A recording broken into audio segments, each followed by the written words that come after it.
শহীদ শরীফ উসমান হাদি রাহমাতুল্লাহ আলাইহি আমার প্রিয় সন্তান, ৩৩ বছরের টকবকে যুবক, 18 কোটি মানুষের চোখের পানি ঝরাইছে।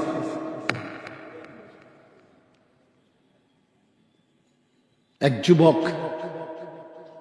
এক নওজোয়ান, অথচ লক্ষ আলেম, হাফেজ, কারি, মুফতি, মুহাদ্দিস, আলেম, ওয়াইস, পীর, মাশায়েখ, আউলিয়া, বুড়া, জওয়ান, দিনদার, সব মানুষ তার জন্য কাঁদছে।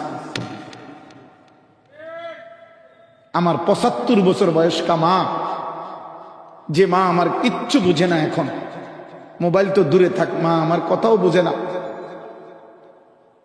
একবারে অসুস্থ মাজুর মা। মা আমার আজকে বিকালে জিগাইছে, ফুত ফুলাটার কি হইল, ফুলাগার কি হইছে?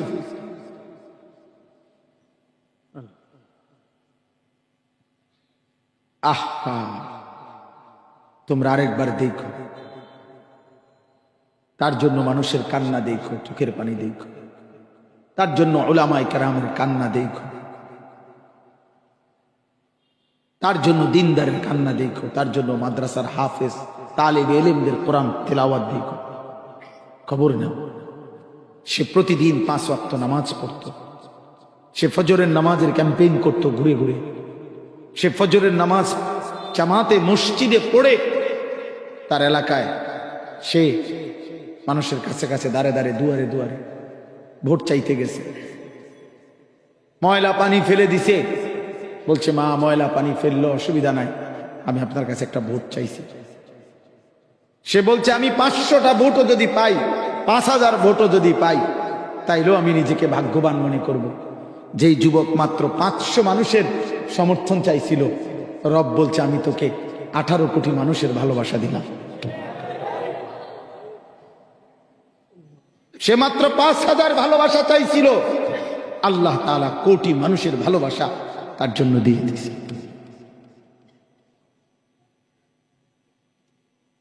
বাঁচলে এমন বাঁচাই বাঁচো, মরলে এমন মরাই মরো। এজন্য যে সমস্ত ছেলেরা গুনায় আসক্ত, নারী ছবি, অশ্লীল দৃশ্য, মোবাইলের উলঙ্গ ছবি, মনে রাখিস বাপ, এই নাফরমানির জিন্দেগি নিয়ে যদি তোর মৃত্যু হয়, তওবা না করস, তো কোন জানোয়ার তোর দিকে ফিরে পেশাব করবে না। কোন জানোয়ার, মানুষ তো দূরে থাকবে। অসভ্যের জীবন, পাপীর জীবন দামি হয় না। নাফরমানকে কেউ কদর করে না, পাপীর নাম থাকে না। দুনিয়া ভোগ করা যায়, দুনিয়া ভোগ করা যায়, দুনিয়া তো জানোয়ারও ভোগ করে।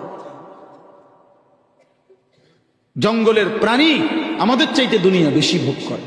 জঙ্গলের প্রাণী যা খায় তা পিওর, ফরমালিন মুক্ত। বাঘের খাবারের মধ্যে কোনো ফরমালিন নাই, সিংহের খাবারে কোনো ফরমালিন নাই, ভাল্লুকের খাবারে কোনো ঝামেলা নাই, বনের জন্তু জানোয়ারের খাবারের মধ্যে কোনো 2 নম্বরই নেই। আমাদের সব খাবারের মধ্যে ফরমালিন। মানুষ মানুষের খাবারে বিষ মিশায়, মানুষ মানুষের খাবারে বিষাক্ত জিনিস মিশায়। তাহলে দুনিয়া তো জানোয়ারও বেশি ভোগ করে রে আব্বা। এই জন্য নাফরমান হইও না বাপ, চরিত্রহীন হইও না, বেনামাজি জীবন হইও না। আমার শায়েখ আল্লামা মুফতি মুশতাকুন নবী কাসিমি হুজুর এটা বলছেন বারবার। এই যুবকের মধ্যে ঈমানও ছিল, দেশপ্রেমও ছিল। ঈমান এবং দেশপ্রেম একসাথে হওয়াতে রব বলছে যা, বৃষ্টির মতো চোখের পানি ঝরায় দিলাম তোর জন্য। নেতা বহুই মারা গেছে, বহুত জন কাঁদছে কম বেশি, কিন্তু এত বেশি মানুষের কান্না, চোখের পানি। গত 1 সপ্তাহ আমরাও ছটফট করছি তার জন্য। আমি নিজে তার কোরআন শরীফের তিলাওয়াত শুনছি, বিশুদ্ধ হাদিসের উচ্চারণ, আল মুসলিমু মান সালিমাল মুসলিমুনা মিন লিসানিহি ওয়া ইয়াদিহি, এইভাবে উচ্চারণ করছে, একদম বিশুদ্ধ। তার স্ত্রী শতভাগ পর্দানশীল, তার কোলের বাচ্চা মাসুম বাচ্চা, তার বাবা আলেম, তার বড় ভাই আলেম, সে মাদ্রাসায় পড়েছে। মাদ্রাসা কি করে আমার মন চায় বলতে, ফজলুর রহমান তুই যদি দেখতি, তুই যদি আজকে দৃশ্য দেখতি যে মায়ের পেটে ওই নাফরমান বলছিল যে মাদেরকে আবদার করছে তোরা কোনো হুজুর পেটে ধারণ করবি না, হুজুরের সন্তান পেটে ধারণ করবি না। তো আজকে ফজলুর রহমান যদি দেখতো যে শহীদ শরীফ উসমান হাদি এক ইমানদার মায়ের সন্তান, এক আলেমের সন্তান, আজ সারা বাংলাদেশ না সারা পৃথিবী যার জন্য চোখের পানি ফেলছে, তাহলে এই মা, ওই বাবা, এই মা এমন সন্তান ধারণ করে লস হয় নাই, অপমানিত হয়। মাদ্রাসা ঈমান শিখায়, মাদ্রাসা আখলাক শিখায়, মাদ্রাসা চরিত্র শিখায়, মাদ্রাসা দেশপ্রেম শিখায়, মাদ্রাসা আখিরাত শিখায়, মাদ্রাসা জান্নাত চিনায়, মাদ্রাসা জাহান্নাম থেকে বাঁচার প্রেরণা দেয়, মাদ্রাসা সুদ থেকে বাঁচায়, ঘুষ থেকে বাঁচায়, জিনা থেকে বাঁচায়, ব্যভিচার থেকে বাঁচায়, সমস্ত অসভ্যতা বর্বরতা থেকে বাঁচায়, আলোকিত মানুষ উপহার দেয়, আলোকিত মানুষ উপহার দেয়। বুঝা উচিত। এজন্য প্রিয় যুবক ভাই, আল্লাহ তাআলা আমাদেরকে ঈমানের দৌলত দিয়েছেন, আমরা মুসলমান পরিচয় দেই। এই যে এই নিয়ামত, খোদার কসম বাবা, সর্বশ্রেষ্ঠ নিয়ামত যে আমি যে বলতে পারি আমি মুসলমান, আমি যে বুঝি আমি একজন মুসলমান, আমার এতটুকু যে বুঝ আছে, আমার বাবা মা মুসলমান, খোদার কসম এই নিয়ামত শ্রেষ্ঠতম নিয়ামত। এই পৃথিবী লক্ষ্যবারও যদি তোমাকে দেওয়া হয় ভাই বাবা, তার চাইতে শ্রেষ্ঠতম নিয়ামত ঈমানের এই নিয়ামত, কালিমার নিয়ামত, ইসলামের পরিচয়, ঈমানের পরিচয়। এই পৃথিবী কোটিবার পাওয়ার চাইতেও এই পরিচয় শ্রেষ্ঠতম পরিচয়, ঈমানের পরিচয়। আর আল্লাহ তাআলা এই আয়াতগুলো আমি এটাই পড়ছি। আল্লাহ তাআলা বলেন আলিফ লাম মিম আহাসিবান নাসু আন ইউতরাকু আন ইয়াকুলু আমান্না ওয়া হুম লা ইফতানুন।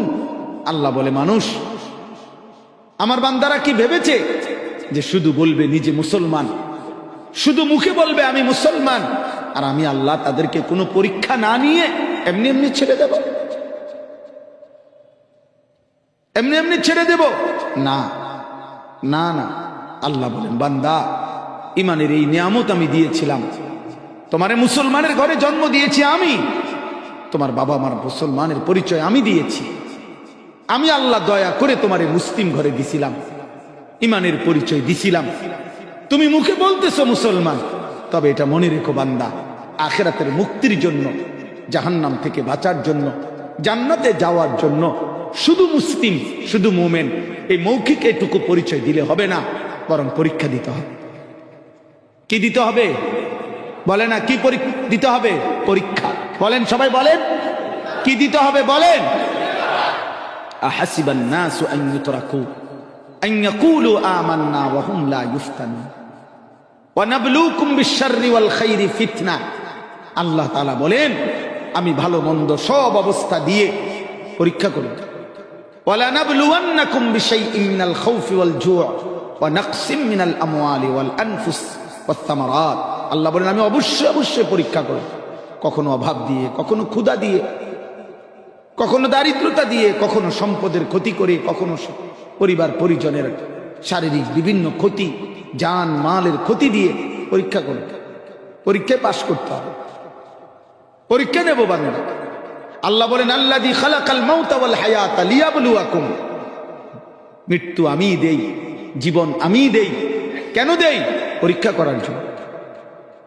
ইন্না জাআলনা মা আলাল আরদি যিনাতাল লাহা লিনাবলুয়াহুম। আল্লাহ বলেন এই পৃথিবী আমি সাজাইছি বান্দা, আসমান আমার, জমিন আমার, সূর্য আমার, চন্দ্র আমার, রাত আমার, দিন আমার, আলো আমার, অন্ধকার আমার, ফুল আমার, ফল আমার, খাদ্য আমার, ফসল আমার, ক্ষেত আমার, স্ত্রী আমার, ছেলে আমার, মেয়ে আমার, রূপ আমার, যৌবন আমার, শরীর আমার, স্বাস্থ্য আমার, চোখের দৃষ্টি আমার দেওয়া, হাতের নড়াচড়া আমার দেওয়া, নিঃশ্বাস আমার দেওয়া, আল্লাহ তাআলা বলেন এই সব কিছু দিয়েছি আমি লিনাবলুয়াহুম, পরীক্ষা করার জন্য, তামাশার জন্য, ফুর্তি করার জন্য। কিসের জন্য আব্বা বলেন? বলেন না বলেন? আজ মুসলিম যুবক তোমরা ভুলে যাচ্ছ বাবার পরিচয়, মায়ের পরিচয়, আত্মপরিচয়, আখিরাতের কথা, আল্লাহর কথা। আহা, মোবাইল তোমার ঘরে পাগল বানায় দিছে, নর্তকী তোমার ঘরে পাগল বানায় দিছে, কোন হারাম চরিত্রহীন নারীর হাসি তোমার মতো একটা পূর্ণ যুবকে শেষ করে দিছে। কারে দেখলা? কারে দেখে শরীরটা নষ্ট করলে? কারে দেখে রাত শেষ করলে? কারে দেখে যৌবনের ক্ষমতা নষ্ট করলা? কারে দেখে নিজের হাত নিজের লজ্জাস্থানে নাপাক ব্যবহার করলা? ছি ছি ছি। কারে পাইয়া, একটা মোবাইল পাইয়া আল্লাহকে একটা সেজদা দিলা না? 365 দিনে একদিনও ফজরের নামাজ পড়লা না? এই নারী দেখতে দেখতে শেষ, এটাই তোমার জীবনের শেষ কথা? এই মোবাইল, এই উলঙ্গ ছবি, এই বন্ধুদের আড্ডা, এই আর বুট পেঁয়াজ আর আলুর চপ আর চটপুটি, এটুকুই শেষ? আল্লাহকে ছেড়ে দিল। আহা, আফসোসের ব্যাপার ভাই। একজন ছেলে ভাবেন, একজন ছেলে, একটা বয়স্ক বাবা ভাবেন, আপনাদের যেই সমস্ত বাবা মা আছেন, পর্দার আড়ালে মারা আছেন, এখানে বাবা আছেন, আপনি স্পষ্ট বললাম, যার ছেলে নামাজ পড়ে না, যার মেয়ে পর্দা করে না, যার স্ত্রী পর্দা করে না, এই বাবা, তুমি যদি 7টা মহাদেশেরও সব সম্পত্তির মালিক হও, আমি আনিসুর রহমান বলে গেলাম, তোমার পরিবারের সদস্যরা যদি আল্লাহ না চেনে, সেজদা না দেয়, আল্লাহর কালাম না পড়ে, রবের গোলামি না করে, তুমি বাবা ব্যর্থ, তুমি স্ত্রী ব্যর্থ, তুমি মা ব্যর্থ, ব্যর্থ, ব্যর্থ, ব্যর্থ।